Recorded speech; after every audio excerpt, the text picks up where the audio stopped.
আনুষ্ঠানিকভাবে শেষ হলো পঞ্চপাণ্ডব অধ্যায়।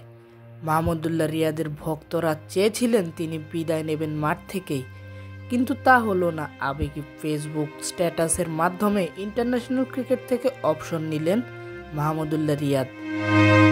এর আগেই ওডিআই ও টেস্ট ক্রিকেট থেকে অবসর নিয়েছেন মুশফিকুর রহিম। তাই শেষ পঞ্চপাণ্ডব হিসেবে শেষ হলো মাহমুদুল্লাহ রিয়াদ অধ্যায়। ইন্টারন্যাশনাল ক্রিকেট থেকে অবসর নিলেও 16 কোটি মানুষ যে কখনোই ভুলবে না তাকে। তিনি যে বাংলার বিশ্বকাপ রূপকথার নায়ক। দল যখন অন্ধকারে হারায় তখনই জেগে ওঠেন নীরব ঘাতক হয়ে। বাংলার দুর্দিনের কাণ্ডারি 15 বিশ্বকাপে ব্যাক টু ব্যাক সেঞ্চুরি, ইংল্যান্ডকে হারিয়ে বাংলাদেশ যায় কোয়ার্টার ফাইনালে। টাইগারদের অনেক জয়ে গুরুত্বপূর্ণ অবদান যার, তিনি দিন শেষে থেকে যান পর্দার আড়ালে।